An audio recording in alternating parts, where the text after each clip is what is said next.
आशा भोसले एक ऐसी शख्सियत जिससे आप सब लोग बखूबी जानते हो, बखूबी उसके बारे में बहुत सारी चीजें जानते हैं, उसकी कामयाबी के बारे में सब जानते हैं। लेकिन क्या आप जानते हैं कि पर्दे के पीछे उसके साथ क्या क्या होता रहा है, कैसे कैसे लोगों ने इल्जाम लगाए। पहली बात जो उनकी सबके सामने आती है, 16 साल की उम्र में अपनी ही बहन के पर्सनल सेक्रेटरी के साथ भाग जाती है, जिससे वो 17 साल छोटी होती है। ऐसे व्यक्ति के साथ भागती है, उसके बारे में जानेंगे। दूसरा, जब उसके साथ रहती है तो 3 बच्चों के साथ वो उसे घर से निकाल देता है। क्यों निकालता है, क्या कारण था वो उसे घर से निकालता है। तीसरा, फिर एक और व्यक्ति के साथ रहती है जिसके साथ लगातार 14 साल लिविंग रिलेशन जैसे संबंध में बंध कर उसके साथ रहती है।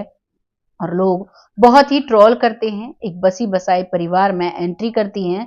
इसकी वजह से लोग काफी चर्चा में रखते हैं आशा भोसले को। और उसके बाद फिर एक और व्यक्ति से इन्हें प्यार होता है, उनसे शादी होती है, लेकिन जब वो इस दुनिया में नहीं रहते हैं तो उसके बाद भी उस शादी को झूठा बताया जाता है। उसके बाद उसकी जो सास होती है उसे पागल खाने में ये भेज देती हैं। बताया जाता है कि बहुत अत्याचार इन्होंने किया। ये सब कुछ जानेंगे इस कहानी में। और इनकी जो बेटे की बहू है, जो दूसरी बहू थी, जो कि मुस्लिम महिला थी, जिससे इनके बेटे ने शादी की थी, उसके ऊपर भी खासा अत्याचार इनका करने का वो आरोप लगाती हैं। कहती हैं कभी शांति से नहीं रहने दिया। कई सारी एक्टर्स, कई सारी संगीतकार ऐसी थी जिनको इसने आगे बढ़ने का इन्होंने मौका नहीं। क्यों आशा भोसले पर इतने सारे आरोप लगे, इतनी सारी चीजों के बीच में भी आशा भोसले बनी एक सफल संगीतकार। आइए जानते हैं इनके जीवन की ये सच्ची कहानी। नमस्कार, मैं महक चौधरी। ये अध्याय शुरू होता है। आशा भोसले का जन्म 8 सितंबर 1933 को मराठी सांगली परिवार में होता है। इस परिवार में इनके पिता, जो कि दीनानाथ, जो कि फिल्म थिएटर के मालिक थे, उनके पास अपना एक थिएटर था और वहीं पर वो अपने बच्चों को संगीत सिखाया करते थे। उनके बच्चों में सबसे बड़ी आती हैं लता मंगेशकर, दूसरे नंबर पर आती हैं आशा भोसले और तीसरे नंबर पर आती हैं उषा मंगेशकर, चौथे नंबर पर मीना मंगेशकर और पांचवें नंबर पर उनके बेटे आते हैं हृदयनाथ मंगेशकर।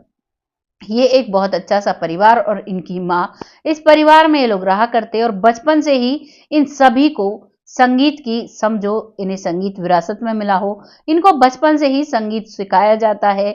बहुत अच्छे से संगीत की तालीम ये लोग लेते हैं और धीरे धीरे अब वक्त निकलने लगता है। लेकिन एक दिन ऐसा होता है कि जब आशा भोसले की उम्र महज 9 साल थी, उस दिन इनके पिता हो जाता है किसी बीमारी के चलते। और उसके बाद सारी जिम्मेदारी इन दोनों बहनों पर आ जाती हैं, लता मंगेशकर पर और आशा भोसले पर। बखूबी ये अपनी जिम्मेदारी निभाती हैं, बहुत अच्छे से अपना काम करती हैं। जो भी छोटे मोटे गाने इनको मिला करते, उन सभी गानों को करती हैं। लता मंगेशकर का अच्छा खासा नाम हो चुका था, होने लगा था, लेकिन आशा भोसले को बहुत छोटे छोटे गाने गाने को मिला करते, क्योंकि ये बच्ची थी, जो बच्चों के रोल्स के गाने थे वो इन्हें मिला करते। लगातार यही सिलसिला चलता है। धीरे धीरे अब जो लता मंगेशकर जी हैं, उनके जो डायरेक्टर थे, उनके साथ इनका प्रेम प्रसंग शुरू हो जाता है आशा भोसले का। महज 16 साल की उम्र में उनका नाम होता है गणपत राव। गणपत राव से ये प्रेम प्रसंग में फंस जाती हैं और उनसे अब प्रेम करने लगती हैं।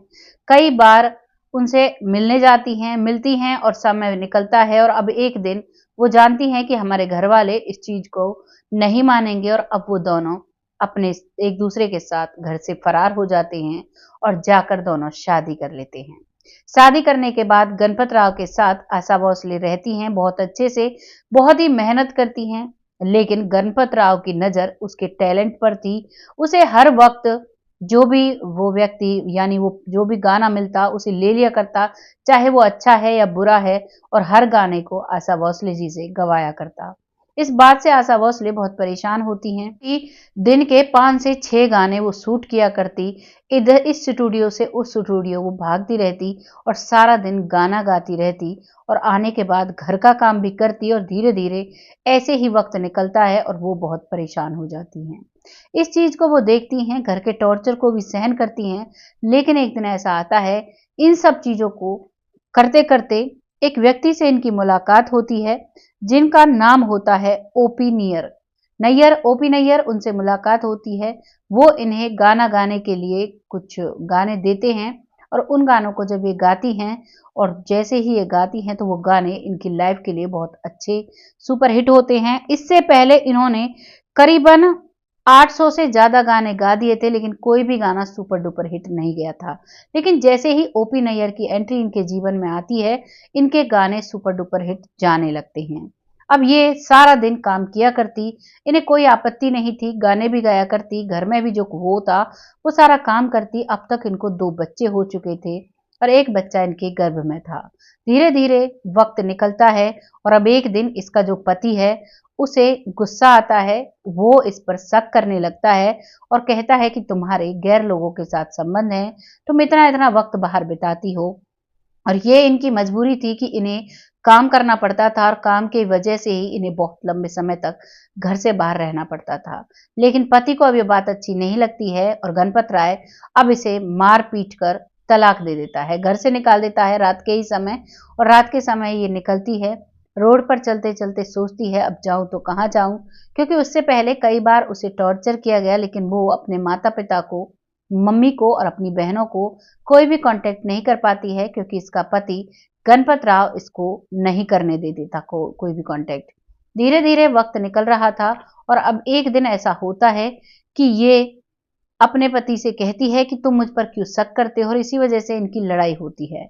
बात इतनी बढ़ जाती है, उन चीजों को सभी को सोचते सोचते अब ये फैसला लेती है जो भी होगा मम्मी के पास जाया जाए, देखा जाए क्या होता है।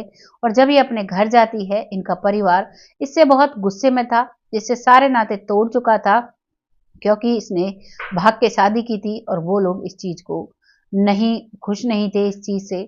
लेकिन जब बेटी की ऐसी हालत देखते हैं, पेट में बच्चा है, साथ में 2 बच्चे हैं, तो वो उसे अपना लेते हैं और उसे अपने घर में रख के अपने साथ उसके साथ हंसी खुशी रहने लगते हैं। धीरे धीरे आशा भोसले रहती है, तीसरी बच्ची बेटी का जन्म हो जाता है। 2 बेटे थे पहले और अब धीरे धीरे वक्त निकलता है।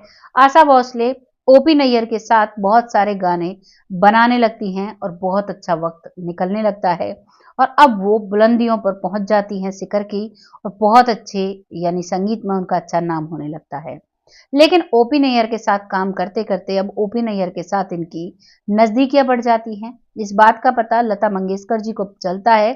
वो इनसे मना करती हैं कि आप ऐसा मत करिए, ये गलत है, लेकिन उन्हें अब दूसरी बार ठोकर खानी थी और अब वो ओपी नैयर के प्यार में पड़ जाती हैं और उन्हीं के साथ लिविंग में रहने लगती हैं। कई बार वो तलाक लेने की बात करती हैं, लेकिन ओपी नैयर को अब समाज का ख्याल आता है और वो 14 साल तक ऐसे ही आशा भोसले के साथ लिविंग रिलेशन में रहते हैं और वो अपनी पत्नी से तलाक नहीं लेते हैं। तो निकलता है तो एस डी बर्मानी जी अपने बेटे आर डी बर्मानी को इसके पास कुछ गाने लेकर भेजते हैं और उनकी रिकॉर्डिंग के लिए। अब पहले तो जो आशा भोसले हैं वो आर डी बर्मानी को बिल्कुल भी पसंद नहीं करती थी, लेकिन ऐसे ही उन्होंने इनके ये गाने कर दिए। जब इनके ये गाने चलते हैं तो ये और भी धमाल मचाते हैं फिल्म इंडस्ट्रीज में और अब आशा भोसले और आर डी बर्मानी मिलकर काम करने लगते हैं। लगातार जब वो बहुत सारा काम करते हैं तो इस बात पर जो ओपी नैयर हैं उनको बुरा लगता है और वो कहते हैं कि तुम अब इसके साथ रहती हो। इस बात पर उन दोनों का ब्रेकअप हो जाता है, यानी वो दोनों अब अलग अलग हो जाते हैं। अब आर डी बर्मन के साथ ये बहुत ज्यादा काम करने लगती हैं, बहुत मेहनत करती हैं और बहुत ऐसे सुपर डुपर हिट गाने देती हैं जिनकी वजह से इनकी किस्मत चमक जाती है। बहुत खुशी खुशी अब ये जीवन में रहने लगती हैं, अपने बच्चों को पालती हैं। लेकिन जो आर डी बर्मन है वो इनसे अब मोहब्बत करने लगे थे, लेकिन आशा भोसले ने जीवन में 2 बार ठोकरें खाई तो अब वो मोहब्बत जैसी चीज पर विश्वास नहीं करती हैं और लगभग 7 साल तक आर डी बर्मन इनका इंतजार करते हैं। इनके दरवाजे पर रोज एक गुलाब का फूल भेजा करते। धीरे धीरे वक्त निकलता है और अब आशा भोसले हाँ कर देती हैं और अब ये दोनों शादी करते हैं। जब ये शादी करते हैं तो आर डी बर्मन जी की माँ बिल्कुल भी इस शादी से खुश नहीं थी। वो बहुत परेशान होती हैं क्योंकि 3 बच्चों की माँ होती है, तलाकशुदा होती है, बेटे के लिए ऐसी लड़की नहीं चाहिए थी और आर डी बर्मन से 7 साल ये बड़ी होती हैं। लेकिन माँ की वो नहीं सुनते हैं और इनसे शादी करते हैं और अब हंसी खुशी साथ साथ रहने लगते हैं। धीरे धीरे कामयाबी इनके कदम चूम रही थी, धीरे धीरे वक्त आगे बढ़ रहा था। लेकिन अब ऐसा होता है कि जो आर डी बर्मन का म्यूजिक था, आर डी बर्मन के जो गाने थे, अब वो चलते दौर के साथ साथ नहीं चल पा रहे थे, जिस वजह से वो फ्लॉप होने लगते हैं और वो बहुत परेशान होने लगते हैं। जो आशा भोसले हैं वो तब भी उनके साथ रहती हैं, लेकिन आर डी बर्मन अब शराब का नशा सहारा लेते हैं अपने गमों को भुलाने के लिए, और वो शराब में डूब जाते हैं। और धीरे धीरे अब उन्हें एक दिन हार्ट अटैक आ जाता है। और जब हार्ट अटैक आता है तो इस बात का आशा भोसले को बहुत बड़ा धक्का लगता है। वो जीवन में एक बार फिर से अकेली हो जाती हैं। जब वो अकेली होती हैं तो वो बहुत रोती हैं और कहती हैं कि मेरे पति जो हैं वो एक बहुत अच्छे गायक रहे हैं और बहुत अच्छे गायक रहेंगे। मेरे लिए उम्र भर वो एक बहुत अच्छे गायक रहेंगे। यही सिलसिला चल रहा था। अब जब लोगों को पता चला और जब उसकी माँ थी, वो उनका मानसिक संतुलन बिगड़ गया था, जवान बेटे की मौत हो जाती है। पहले ही वो परेशान रहती थी, पहले से ही उनको प्रॉब्लम थी। अब उनका इतना मानसिक संतुलन को उन्हें पागल खाने में एडमिट कराना पड़ता है। लेकिन जब उन्हें वहां एडमिट कराती हैं तो लोगों का जो ओपिनियन है वो बिल्कुल बदल जाता है। वो इन्हें एक बहुत बुरी संगीतकार, बहुत बुरी महिला के नाम से जानने लगते हैं। वो कहने लगते हैं, क्योंकि जो इनके पति आर डी बर्मन जब इस दुनिया से गए तो उन्होंने अपनी वसीयत किसी के भी नाम पर नहीं की थी और उनको कोई भी बच्चा नहीं हुआ था। इस बात से ये साबित होता था, ये सब लोग कहने लगते थे कि उन्होंने तो अपनी वसीयत भी किसी को नहीं दी, हो सकता है इनकी शादी फेक हो, ये वैसे ही उनके साथ रह रही हो। अब उनकी इस शादी पर भी सवाल उठने लगते हैं और लोग बहुत जमकर ट्रोल करने लगते हैं आशा भोसले को। धीरे धीरे वक्त निकलता है। आशा भोसले अपनी सास को अब वृद्धाश्रम में करती हैं, वहां पर एक नर्स से उनकी पूरी देखभाल करती हैं। 13 साल तक उनकी वो देखभाल करती हैं और बहुत ही अच्छे से उन्हें रखती हैं। इनके बेटे की बहुएं आती हैं और जब इनके बेटे की पहली बहू का देहांत हो जाता है, इनका जो बड़ा बेटा है उनकी मुस्लिम महिला से शादी करते हैं और उसके साथ शादी करते हैं, तो ये बात आशा भोसले को बिल्कुल पसंद नहीं आती है और वो उनसे अच्छे व्यवहार नहीं करती हैं। ये कहना है उनकी बेटे की दूसरी पत्नी का। उनके बेटे का निधन हो जाता है और कैंसर की वजह से, और निधन के बाद अब वो इस दुनिया में नहीं रहते हैं, तो वो जो महिला है, जो उसकी दूसरी पत्नी है, वो जिस घर में रहती है उससे उसे निकालने तक का आरोप वो आशा भोसले जी पर लगाती हैं।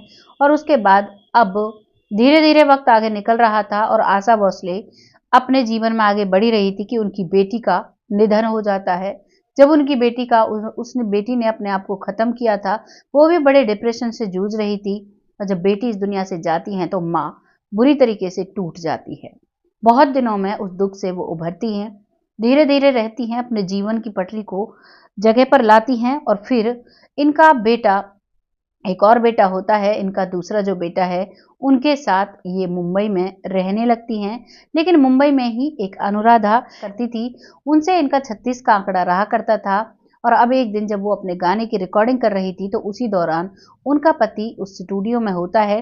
तो वो जिद पर अड़ जाती हैं कि जब तक ये यहाँ से बाहर नहीं जाएंगे तब तक मैं गाना शूट नहीं करूंगी। वो इतने जिद्दी स्वभाव के भी लोग बताते हैं और वहां उस वजह से वो काफी ट्रोल होती हैं। ये जो बदनामी का सिलसिला है, उनको बात बात पर उनकी बातों को उछालने का सिलसिला लगातार उनके जीवन के साथ चलता रहा है। मानो उनके जीवन में जैसे ही खुशियां आती वैसे ही गमों का अंधेरा आ जाया करता। इस तरीके से उनका जीवन का पूरा जीवन चक्र चला। कई महिलाएं, कई संगीतकार ऐसी हैं जिन्होंने इल्जाम लगाए कि इन्होंने हमें संगीत की दुनिया में कदम जमाने में हमारे आगे रोड़ा बनी है, हमें सब जगह से ये हटा दिया करती, कहीं भी हमें आगे नहीं आने दिया। एक एक्ट्रेस जो पुरानी है वो मुंबई में रहा करती थी, उनका एक बंगला था, वो बंगला कहती हैं इन्होंने ले लिया था और उस बंगले को खाली कराने के लिए इन्होंने लगातार उनके पीछे कोर्ट में उनको घसीटा और मरते दम तक वो कोर्ट केस लड़ती रही। उसका जिम्मेदार भी इनको ही मानने लगे थे लोग बात बात पर इनको उछालने लगे थे। ये थी लता मंगेशकर की कहानी। आपको कैसी लगी? ये थी आशा भोसले जी की कहानी। आपको कैसी लगी कमेंट सेक्शन में जरूर बताना। और इस कहानी को लाने का सिर्फ आपको यही दिखाना है कि जब किस्मत में ऊंचाइयों का शिखर हमें मिलता है तो तब हमारे साथ प्रॉब्लम भी बहुत सारी आती है, जैसे कि आशा भोसले जी के जीवन में आई। आपको इस कहानी को जो भी सुनकर लगा है, क्या आशा भोसले अपने जीवन में विलन का रोल निभाई हैं या फिर वो एक हीरो का रोल निभाई हैं, किस्मत की मारी हैं, या फिर उन्होंने जानबूझकर अपने जीवन में इन घटनाओं को ऐसे आने दिया? आपको जो भी लग रहा है अपनी राय कमेंट बॉक्स में लिखिएगा, लोगों के साथ शेयर करिएगा। बहुत जल्द ऐसी ही किसी सच्ची कहानी के साथ आती हूँ, तब तक जय हिंद, जय भारत।